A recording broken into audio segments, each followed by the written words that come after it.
I'm married to Mark Borovitz, who is the head rabbi at Beit Tshuva, and prior to that, he was a inmate in the state prison, and he was the original Teshuvah poster boy. Before Paul, there was Rabbi Mark, who was first a felon and then went to rabbinic school and became a rabbi, and he was ordained here at this institution in 2000, and was the only rabbi, I guess, who was out in the community.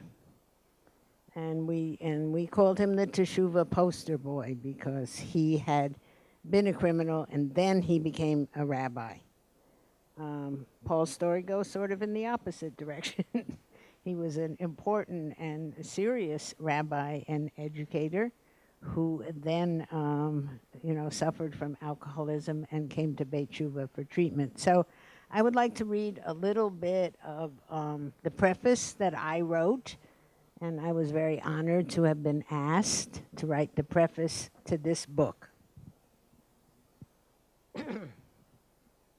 In the film, Keeping the Faith, the rabbi character, played by Ben Stiller, says to the priest, "Jews want their rabbi to be everything they are not."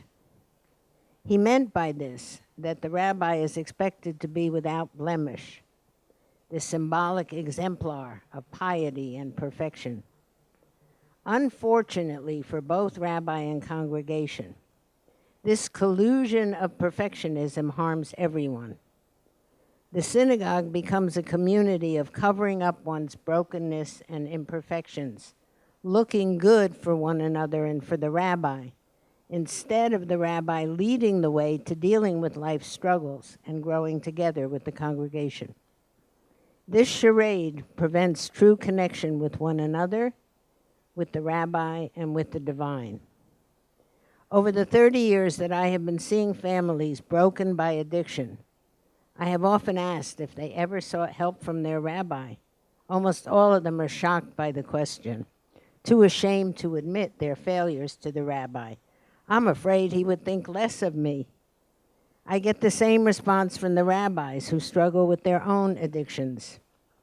They too feel they have to hide in shame until they are no longer able to cover up their misdeeds and are publicly exposed and humiliated. And I think part of our mission together is to explode the myth that rabbis are perfect human beings, that congregants are perfect human beings, that all of us are broken as humans. And the job of the rabbi, I think, is to lead us in the struggle toward wholeness, and to do that in revealing his or her own difficulties and showing us, demonstrating how to heal. And so with that, I think that Rabbi Paul Steinberg is leading that movement for all of us, and he can tell you his story from there. Yeah, thank you. That was sort of like the punchline. I feel like we could all just leave now. She said what the whole point is. The first thing I want to say is thank you. Thank you for coming and being here and being a part of my journey and the journey of Beit Tshuva and Harriet and my journey, and listening to us and providing this opportunity. Thank you to American Jewish University and Caroline for putting this together, and thank you to Harriet. I'm sitting up with her up here as equals, but really Harriet is my teacher. She's my boss, but she's also my teacher and one of the people through whom I believe God has worked to save my life. And her teachings are certainly have become a part of my spirituality and my psychological mindfulness. And I do want to mention that her book is also excellent and also being sold. I guess I want to back up. How does a rabbi, Harriet referred to me as an important rabbi, become an alcoholic? So my story is that I'm not going to go too far back or spend too much time on this, but I am the youngest of 8 in sort of what I refer to as a dysfunctional version of the Brady Bunch. Both of my parents were married before and came together with their own children. I'm the only shared sibling. And I mostly grew up with my mother's children. My father's children were estranged for quite some time. And on my mother's side, there was addiction. I lost a brother to this disease. And my other brother was constantly in and out in jail. And my sisters have their own thing too. But I grew up, like a lot of alcoholics will say in meetings, I had a normal childhood. I went to school. I played sports. I had friends. I was involved. I was very sporty. That was the place that I attached the most.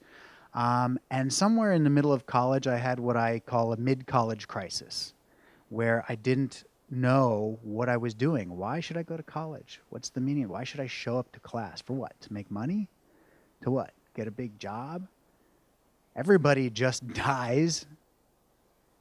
Well, you know, and I also noticed people who were behaving unethically, and I thought, you know, they're not getting caught.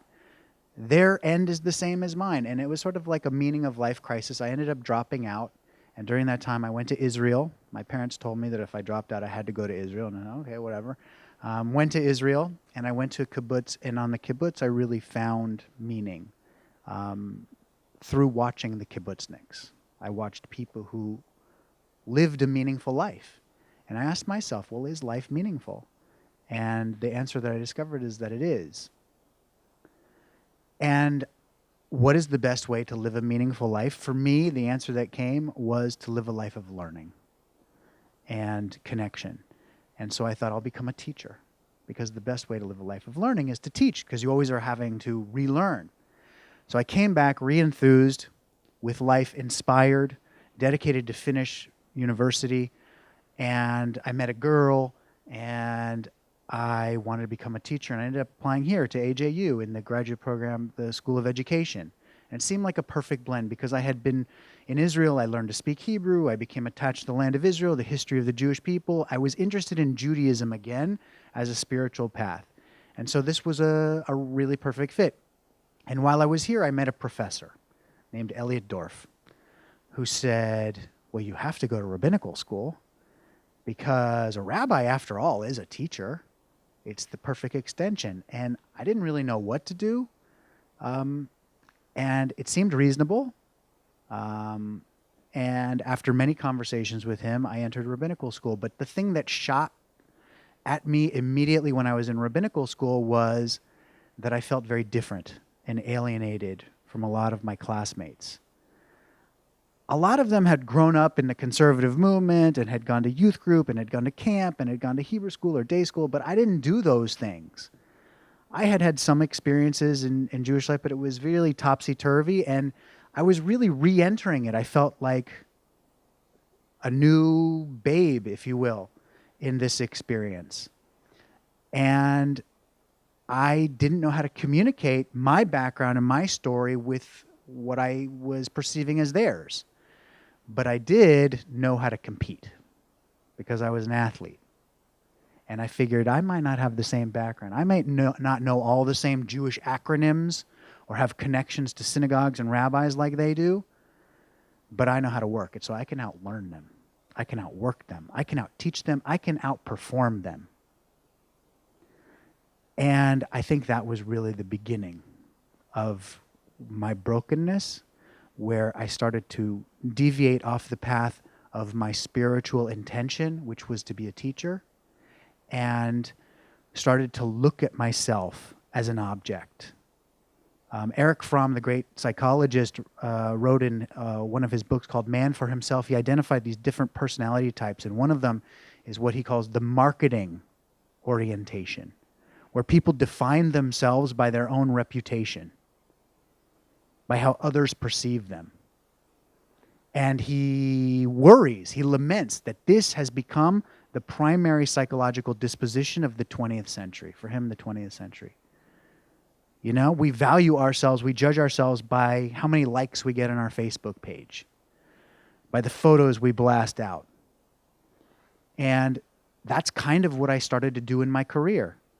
I started to look at my awards, my publications, my requests to teach and preach, my title. And it happened very slowly and subtly until I became a workaholic, because it was never enough. That well, I could never dip into enough. I could never satisfy the need for affirmation, feeling like I was good enough, counterbalancing my fraud or imposter concern, that I didn't deserve to be a rabbi, that I was still different from everybody else, that I could never live up. And my workaholism, I mean, there were a lot of benefits. I accomplished a lot. But I'd also experienced a lot of isolation in it, where I didn't feel like I could communicate to my colleagues what I was going through. They were the competition. And they weren't revealing their cards. And I didn't know who to talk to, but I did know where to go to relieve that feeling. I knew it from when I was in high school, at dusty keg parties. I knew it from college. I knew exactly that alcohol would relieve me of the feelings of suffering and isolation. And so I became a workaholic by day and an alcoholic by night, until I became a workaholic and an alcoholic by day and by night, and crashed and burned several times until I came to Beit Tshuva. Not voluntarily, but because it was the last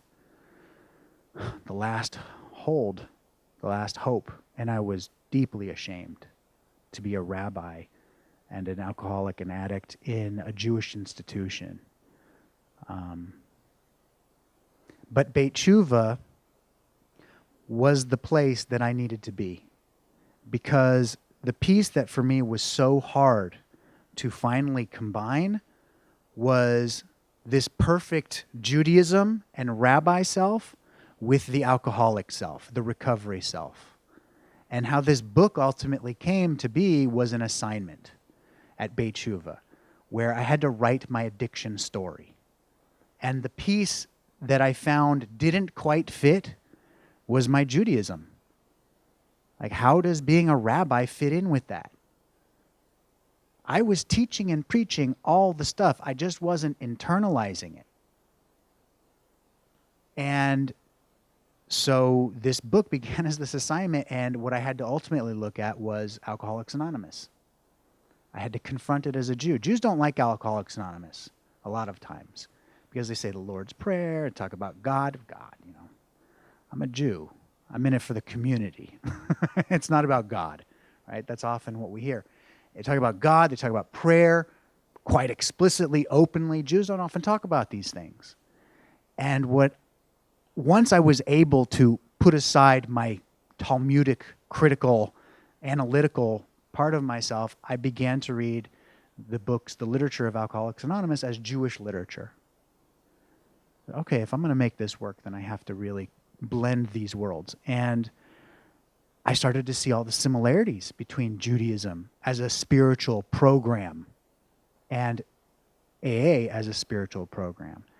And I thought, I need a coherent version of that for myself. I need to be able to write my story into that. And that's what this book ultimately is. It's my sort of dissertation on Jewish spirituality as a form of recovery.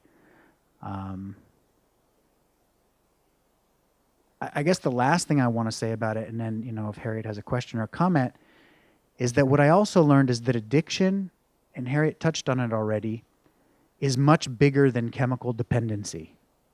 I think there is a temptation in the world to reduce problems to the simplest explanation, to where we could pinpoint the disorder to a particular region of the brain. This is the part of the brain that lights up when one drinks or gambles or does drugs.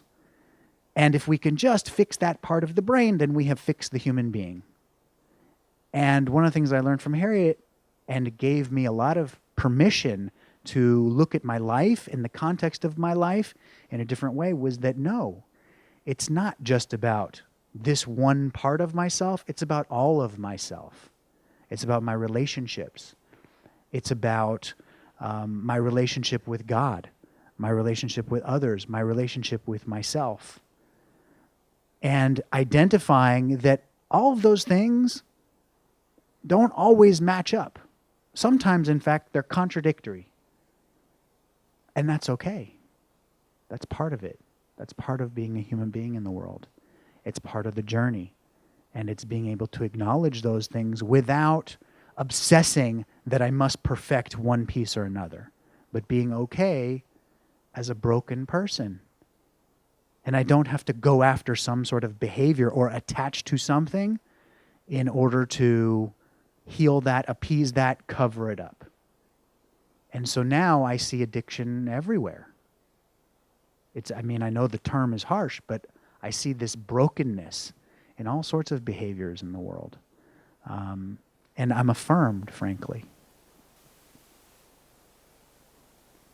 Did you want to comment on something? Yeah, I a couple of months ago, we had a lecture at Beit called the Rabbinic Split, where several rabbis talked about the contradiction in the perfect rabbinic self, the appearance of rabbi and everything that connotes, and the parts of them that are contradictory to that, as all people have opposing and contradictory selves. I think that's what we see as the essence of the human condition, and that our job as people is to learn how to integrate the parts of ourselves. And I think rabbis have a particularly difficult job in doing that.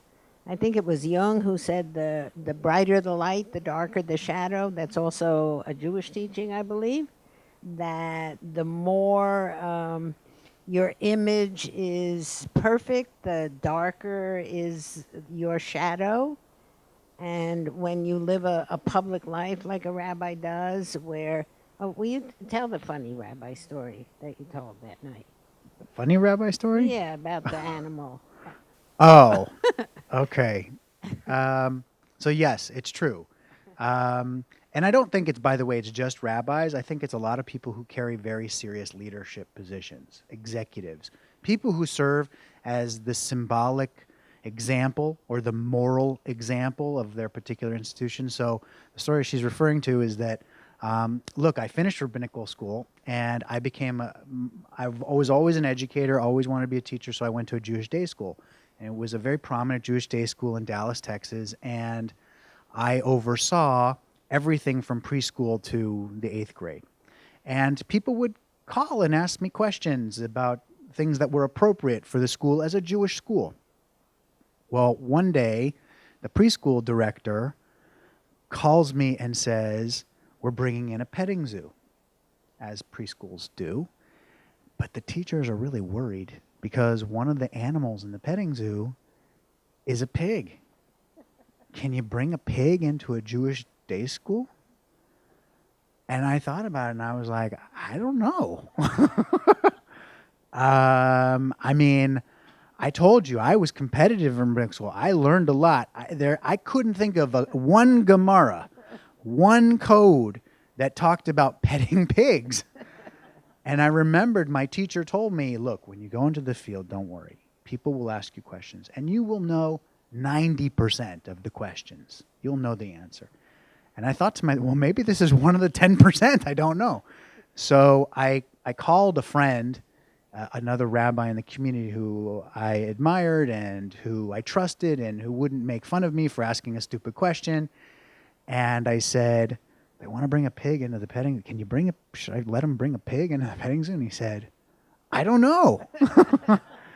He said, but I'll tell you one thing. Whatever the decision you make, you have to think of it as if it makes the headlines in the Jewish Journal. It's like a heavy charge. So he said, if you're okay with the headline, Steinberg allows pig into Jewish school, then go ahead. And that's a very lonely place to be in the world as a rabbi, and having to make the proper decision and having to be able to stand behind it. And just so you know, I did permit the pig. There is nothing against petting pigs. Pigs can be friends. There was, shockingly, no headline. So I think what you're touching upon is the pressures that some of us feel. And also I want to say that we're seduced by. We're seduced by our own prominence, our own reputation, our own prestige. And it's very tempting. And there are many rabbis who suffer the sin of egotism. Not just rabbis, many physicians, many executives. And I was always very uncomfortable in that space because I had this fraud, feeling. I felt like an imposter. And I never wanted to be that rabbi. But I think that also added to the complexity of the feelings that I was experiencing and the loneliness. Yeah, and I think what we've learned over the years is that we live in a culture in many ways that discourages us from being true about who we are, from revealing our wounds and imperfections. We live in a culture that values appearances and perfectionism, and whether you're a rabbi or a community leader or a physician, or you feel in some ways unable to be an authentic human being. And then that creates a sense of fraudulence. And in the gap between your image self and your self, addictions grow and flourish because there's a big hole there. And so recovery really is about becoming an authentic human being, wouldn't you say? Yeah, I would agree. And I think that there are certain practices, and this is something I write about in the book, that we learn in any great spiritual tradition. Things that I knew that I could teach about and talk about. Rabbi Abraham Twersky, I was honored to have him write the foreword to the book. And one of the things that he talks about in the foreword that I think was so profound, and I'm so grateful that he said, is that a lot of people go into studying, I want to say, Jewish morality. The word is musar. They go into studying about how to live this authentic, meaningful spiritual life. And yet, in some ways, it doesn't quite work. It doesn't quite connect. And many of us maybe have had that experience. We have so much wisdom in front of us. We have so much self-help. And we read it and we say, we look at the lessons of the fathers in the rabbinic book, right? The teachings of the Pirkei Avot. And we say, that's really great. That is such good advice. But then it somehow slips off of us. And that's how many Jews, rabbis, read it. And he said the difference in recovery is that we read those texts and we don't just look at it as good advice. We say, I must live this or I will die. It becomes a matter of life and death. And then when you read it and integrate it into yourself in that way, it becomes something much more.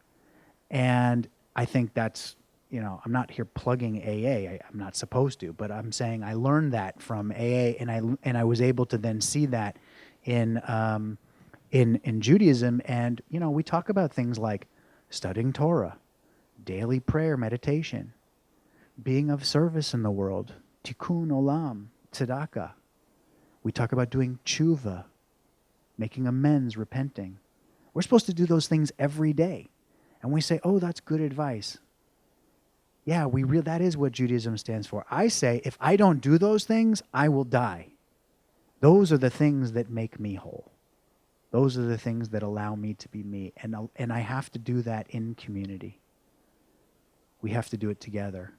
And I have to be willing to be vulnerable about the pieces of me that are imperfect or silly or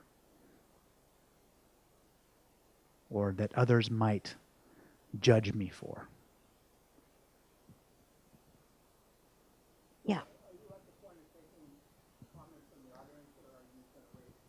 What time Sure. is it? Sure. You want? Whatever you want. So I think we agree with you. I think you're talking our language. We are embarking on a mission to transform Jewish education so that it becomes more transformational than informational, and people live it, like Paul said. In AA they say you got to walk your talk, and I think we've all been guilty in our world of saying one thing and doing another. And we have to put that together. And we're training Jewish educators now in our method. We really want to change that say one thing and do another approach so that Judaism becomes living and real and meaningful to our youth, because it is not. Yeah. So just to talk about Jewish education and Torah for a second, and I appreciate the question. It's a very stimulating question for me, particularly as an educator. There's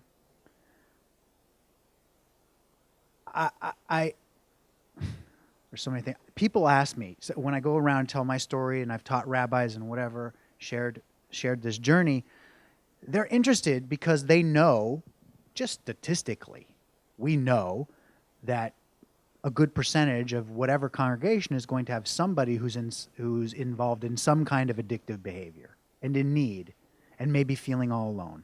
And the rabbis, they really do care. They want to be a resource. They want to provide something in their synagogue, a program, whatever it is. They don't know how. And they ask me all the time, well, can you give me a recovery text I need some texts. Give me something that I can teach. And I just want to say the whole Torah is a recovery text. The Torah is a response to the brokenness of what it is to be a human being in the world, to live in the uncertainty. Because the truth of the matter is we're just people walking along our path, and we really don't know what we're doing. We're going along doing the best we can in this awe-inspiring and interesting and challenging world, and we're doing the best we can. In the Torah, I think there's something so beautiful about the Torah that it begins with stories and not with laws. Because you can't get the laws unless you see the context, the human context. And if Rabbi Mark were here, he would tell you, look at Abraham, the first Jew. This is his language. He would say, Abraham is the first Jew, and what does he do? He pimps off, that's Mark's language, he pimps off his wife twice. He tries to murder his own kid. He kicks the other kid out and ends up a lonely man. Look at Jacob. Huh? He's Pops. Right? That's Rabbi Mark's Torah. And that's a different way to look at the Torah, to see the humanity, the imperfection. And yet at the same time, strangest of all strange, he was the guy who had the courage and the faith to walk away and start a new path. He was the guy that inspired who knows how many people to say that there's something bigger than just him. And it can't be in material things. He was the guy that began with a blessing, despite all his flaws. Jacob is another one. A thief, a liar, a deceiver. Treated some of his children in difficult ways. I could go on, and you could go King David. And to read the Torah as a document where our leaders, we can still hold them up as great, but that we don't have to simultaneously deny their shortcomings. They can be both. And I think what it takes is a shift in the value and the purpose of what is Jewish education. Is Jewish education just to inform people? Here's what Judaism is. This is what Jews do. They put masks on at Purim. As if it were in a museum. We're going to make a little fake Purim for you so you can experience it. And we'll call it experiential Jewish education. Or is it about teaching how to live life with all of the struggles and the fears and the uncertainties? And what it means is that we as teachers have to be willing to reveal not all of ourselves. There are things that are developmentally appropriate. There are things that only should be said to your therapist. But just revealing that you're in therapy, by the way, is a big step. And to say, here's the stuff I struggle with too, and I'm learning how to do it and how to deal with it every day from these kinds of teachings. And I'm grateful that we have such a radically honest, Judaism is honest, man. It is down to earth. It is for people in this world. And if one thing Judaism teaches, actually two things Judaism teaches, is you don't need to run away to a mountaintop. You don't need to hide in deep solitude. You don't need to attach to an idol, whatever that might be, your pride. But you can do it here in this world. And it's cool. It's okay. That's what we do. And the second piece is, and that things will change. And that you have the opportunity to be redeemed. That's the story of Pesach. Redemption is possible. Even if you're in slavery now, whatever your slavery is, there is always the possibility of crossing the sea and being redeemed today. Rabbi Nachman said, people should see themselves not just during Pesach as if they were being led out of Egypt, but every single day and every single hour. You know, that's the beauty, the optimism of it, despite the muck and the hardship. I guess we can take questions. Get more?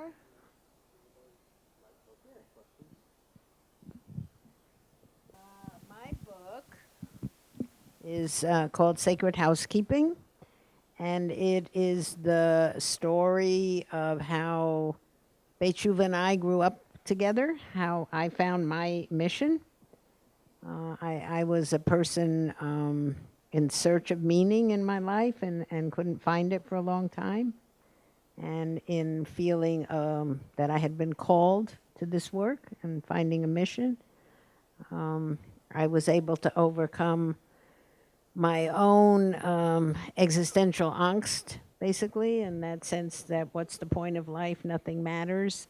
That had been my addictive, dark place. And how I came to the integrative model from living in a either-or paradigm to a both-and paradigm. And it, you know, it has some of my secrets in there too, some racy stuff also. Yeah. Mm-hmm. And my own understanding of Judaism, I am not a Jewish scholar, but I found in my search for wholeness, in my quest to find some kind of guiding path, because I grew up very atheistic. My mother is still at 103 a very ardent atheist. When I once first said God, she said, "Oh, Harriet, have you joined a cult?" So I grew up in a very rational, anti-religious household, and came very late to looking for a Jewish path. And I found some teachings that helped me deal with my own fragmentation and split in Judaism that I hadn't found in psychology. And I'm a therapist by education and a self-help junkie. But I found some basic help in Jewish teachings that have improved my own way of being in the world.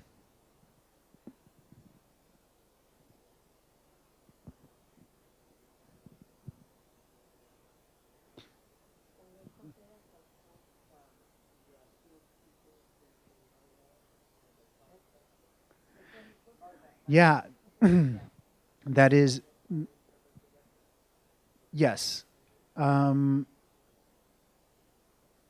Here's what I would say is that any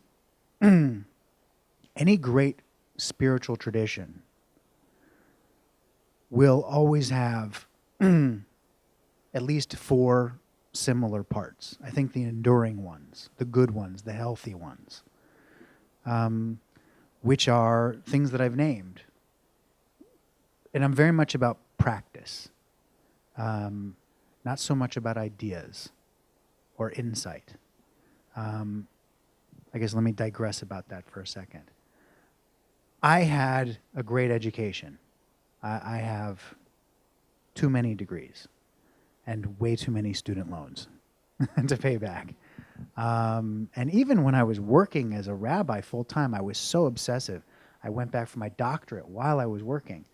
I was just an insane workaholic. But I knew I had great insights. I wasn't a fool about myself. I knew what I was doing. I was watching myself do it. And I also had a great education. I had great teachings. I was teaching them. I was saying them. And I knew them to be true, and I believed in them. I just wasn't acting on them. Insight doesn't change people. It's valuable, but I think the point of therapy is to inspire changes in behavior. And education is amazing, but I think the point of education is to inspire changes in behavior and to learn about the self. The Kutzker Rebbe said, what's the point of learning a verse if you don't learn something about yourself? What changes people are habits. And I think great spiritual traditions have in common at least 4 habits, 4 practices. One is the habit of learning. Some kind of text, some kind of book, some kind of teaching. That's one. The second, because that binds a community together. Even if there are disagreements about the text, there's still a text that binds us and that we transmit and pass on. A second one is a form of introspection, which we'll call prayer. Prayer in Hebrew, by the way, for Jews, is not like the English prayer. Prayer, to pray, means to beg in English.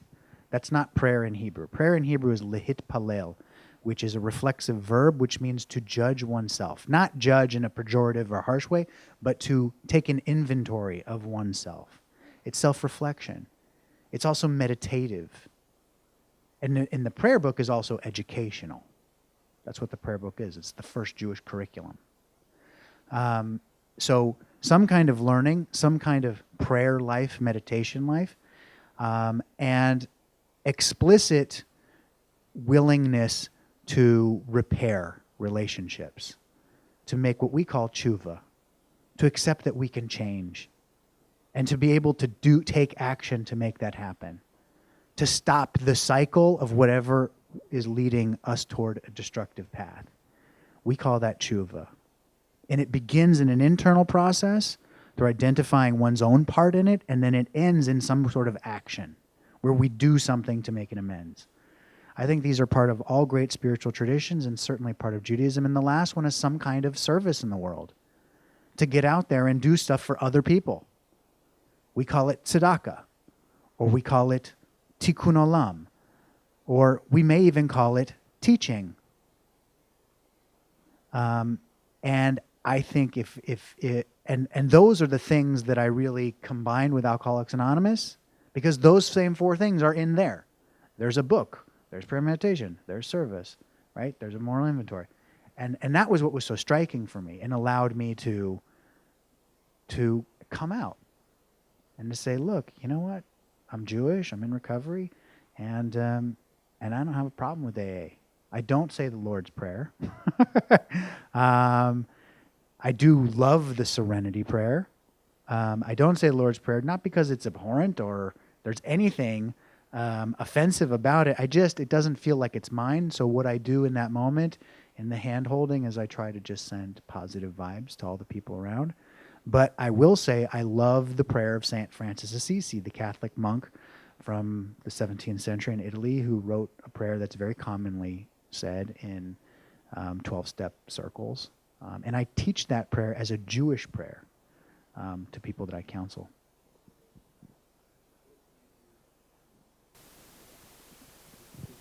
He wants to give you the mic. This may be more of a psychotherapeutic question, but I'm not quite sure how to handle it. You just identified 4 things that helped you in your path to recovery. What's the difference in feeling of those actions and things, addressing this, something in your brain that, or in your body that says, I wanted to go assuage these feelings with alcohol or with drugs versus these actions? Do these actions, they feel a lot better than the momentary relief of avoiding it, or how is the feeling for you? Oh, that's a very interesting question. Listen, addiction, whether it's drugs, gambling, lifestyle, eating, and certainly alcoholism, it's an ism. What you're touching on, I want to just reflect back what I'm hearing in your question. It's an ism, meaning it's an ongoing thing. It never goes away.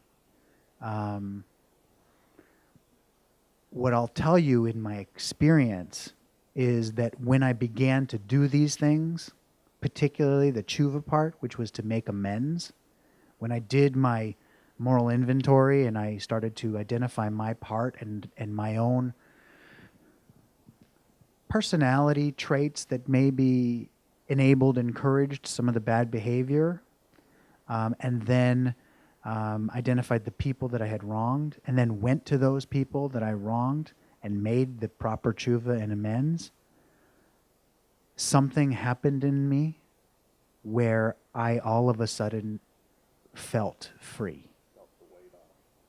And there are descriptions, Rav Kook especially wrote a book about tshuva, who was a great Israeli rabbi, you can find a translation. He describes this thing about the lifting the weight that's, by the way, very similar to what the Book of Alcoholics Anonymous, big book, describes. And when that happened, I was able to be open to new possibilities of a new passion and purpose, and where I was able to sever that past self and not allow myself to be defined by what was in the past. And it could be present in a whole way that I was never present before. And in many ways, the bulk, not all, but a lot of the obsession just kind of went away. And so now when those feelings come up, despite how hard it is and how much I don't want to do some of the things that I know I have to do, I do. I immerse myself in community. I get out of isolation. I will allow myself to let go and to learn something. Sometimes I can't even focus on reading. I have to listen to a book on tape. And when I do that and I come back to it, it's gone. It's gone in a whole different way, and I can see it more clearly. I will use meditation. I have to begin my day in meditation. And I have to return to that meditation throughout the day. And I have my own little religious cues. And there's not one thing, because it's different on different days, but I have enough things now that help me to wade through those things. And I have enough accountability, and I'm open about it. And that's the key. The key is the rigorous honesty, and not hiding it. I think it's not that those things actually feel better than the quick fixes. I mean, to be honest, the quick fixes feel really good. I don't care what they are. They feel really good. I think what the actions do is allow you to get beyond what feels good to struggle with what's better for you, Because the instant gratification, when they say in AA, instant gratification isn't soon enough. And that part of us doesn't go away because we work a program of some kind. It's always there. But it's getting beyond feeling good. Our biggest teaching at Beit Tshuva is do the next right thing no matter what you feel. Translating into positive action despite what you feel. I think that's the essence of the whole program, basically. I'll add a sort of spiritual layer to that, which is that I don't think our spiritual tradition teaches that our feelings or our thoughts are the be-all, end-all. They are part of the gift of our ability to process our experience. And sometimes we can confuse our processing mechanism for what we really are. But the truth is there's something behind that. I call it the observer, I call it the spirit, I call it the self, that is able to watch those thoughts and feelings and is able to sort of laugh at them and smile fearlessly at them, yet humbly, because it also recognizes that it is no better than any other.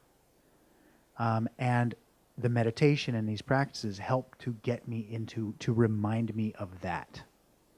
And I need to dip back into that throughout the day. I'm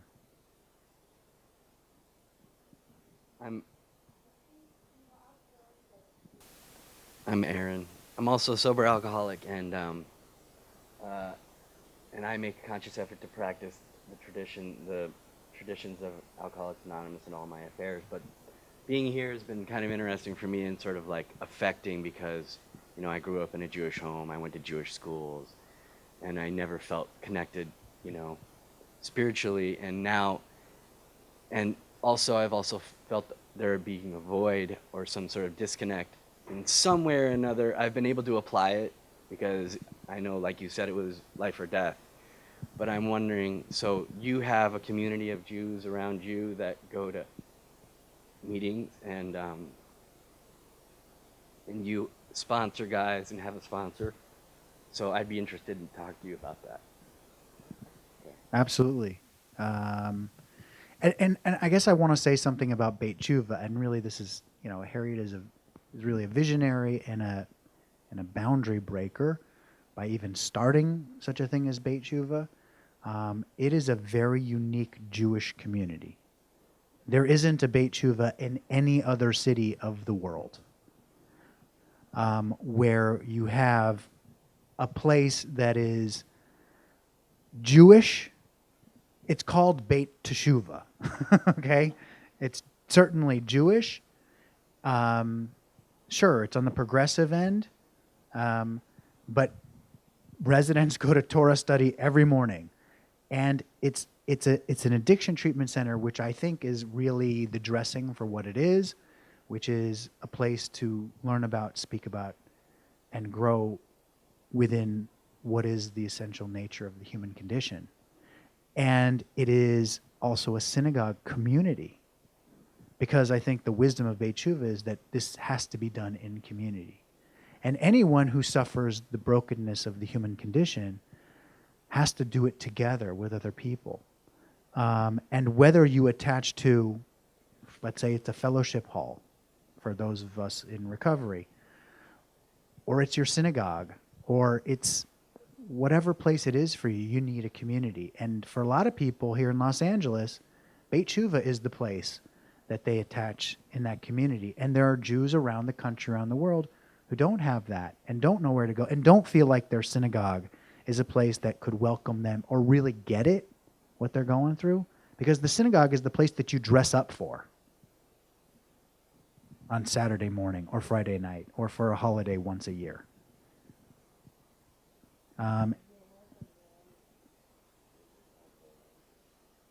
It's a synagogue, too. What's wrong with a rehab? It's off Venice between Robertson and La Cienega.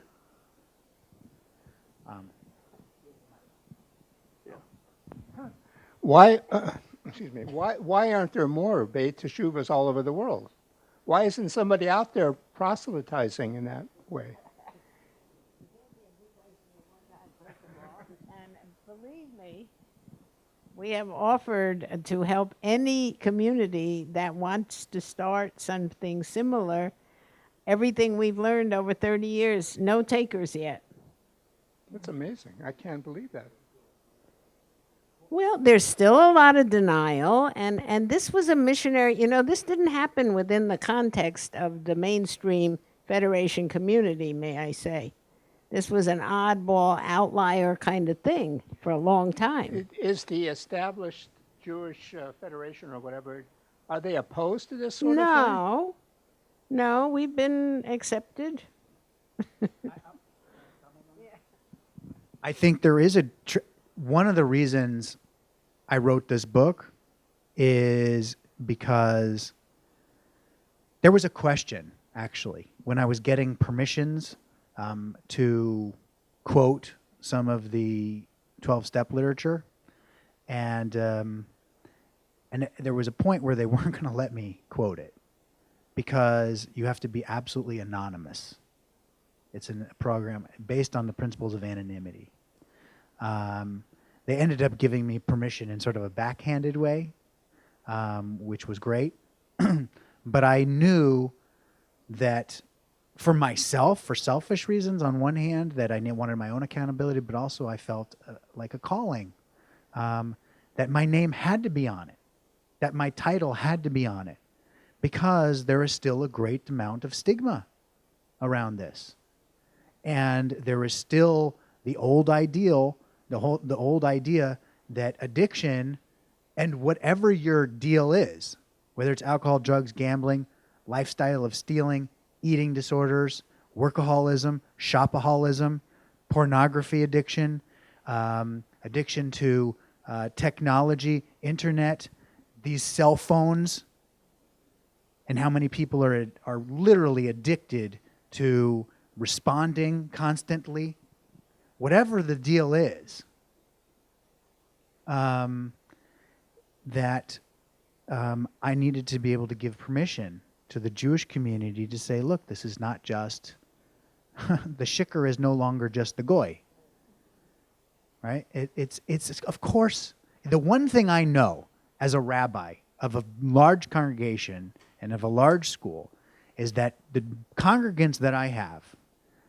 are 100% Americans. And with being Americans, they have all the same problems as every other American. They may be Jews, but they're certainly Americans. And definitely value and buy into everything that American culture and society has. And we suffer the same pains as every other American. We are assimilated. We may be our own people, but we're still assimilated. And so I knew I had to take a stab at engaging that stigma.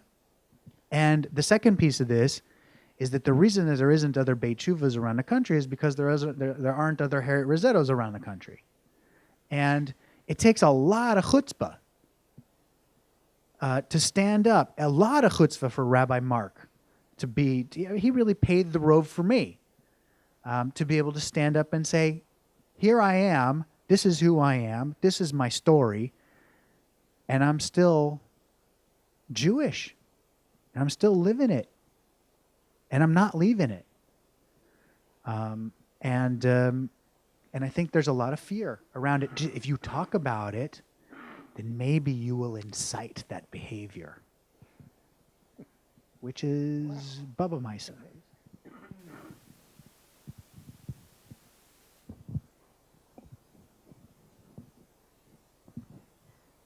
Hi, I'm Nancy, and thank you both for being up there and for writing the book. And I'm in recovery, and I've been on a search to combine the 12 steps with Judaic teachings and the insight and spirituality. I grew up in a state where, anytime there were all the retreats were at like a Catholic retreat, and it was Baptist preachers and leaders who taught the different classes and workshops, and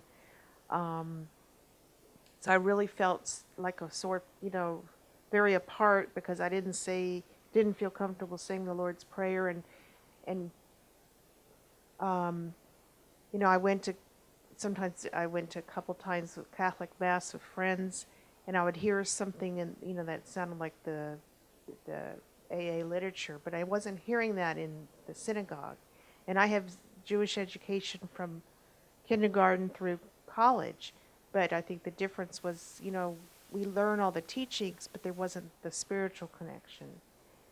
And and even today, there's still, it's a handful of books that are taught. Rabbi Torsky, and there's another Orthodox rabbi who wrote something. In your book, it's like a handful of books that talk about addiction, alcoholism, and Judaism. And, I had to face how could you be an alcoholic, you're Jewish, and all that shame, and Shonda, and the whole bit.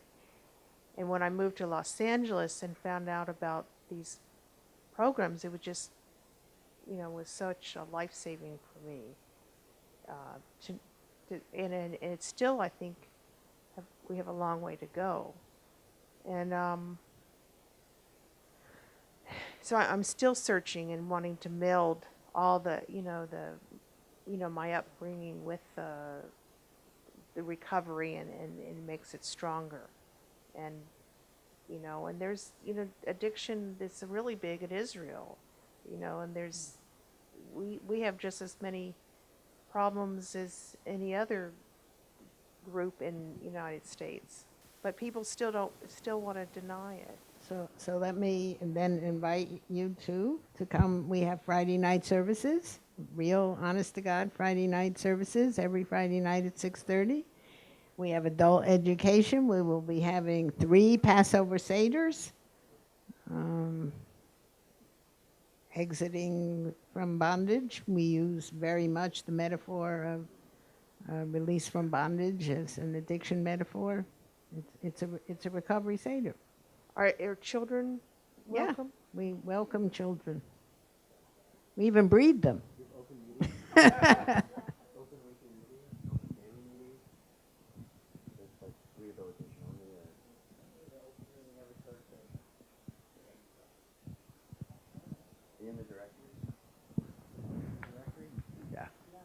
Well, you can find us online.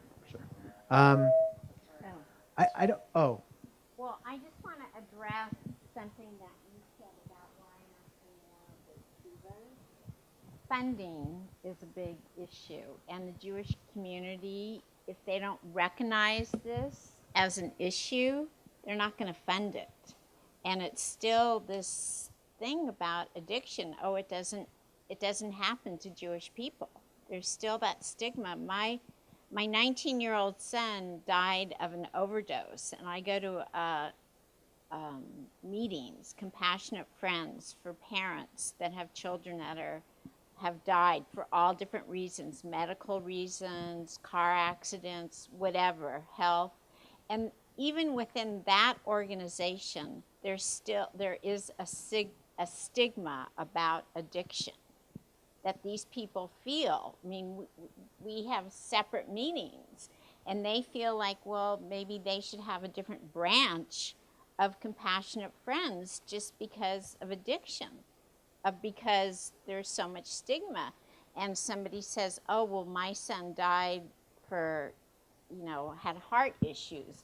Well, am I supposed to, or someone supposed to feel more sympathetic for them as opposed to a person that dies from addiction? And that's still the way society looks at it. I want to say one more thing about the wonder of Beit Tshuva, and then say something about Judaism. Speaking of funding, most of the residents who go to Beit Tshuva are on tremendous scholarship, and I would even say most of them go for free. And they don't just stay 30 days, like in many of the rehab models. They stay 30 days is when it just starts. They stay for months, sometimes years. And until they have worked on all these varying parts of themselves. And so, yeah, we have to raise millions of dollars every year. And that's part of the chutzpah of Beit Tshuva. The second thing is, I don't know why, like, recovery meetings happen in church basement halls. I'm thinking about that as I'm sitting up here. What is it about Christianity that has compelled them, enabled them to be able to be so open and welcome folks? Maybe it has to do with the story of Jesus as somebody who suffered. And and ultimately died for sins. And it's the story of the individual who suffers is something that works well with their theology. I'm just sort of spitballing a question. But I feel like the Jewish story is so much the story also that is born from brokenness and is ultimately leads to redemption. The world is created out of brokenness. The world is broken, according to Jewish mysticism. And it's our job, the people, the Jewish people came from slavery. We were broken people who, even being freed, wanted to go back to the slavery and really struggled in order to make it to the promise. Ours is the story of the healing of brokenness to become whole, to find shalem, to find shalom. And I want to encourage anybody who's attached to a synagogue, a community, and to let your rabbis know that there's somebody who's willing to champion that in their community. To let them know, because they'll listen to lay people. And you're willing to stand up and to do something and to provide a space and to be a resource. And so this doesn't have to remain a stigma in the vast Jewish community. And so that we don't always have to build a separate Beit Tshuva by our bootstraps in order to provide healing for Jews in recovery.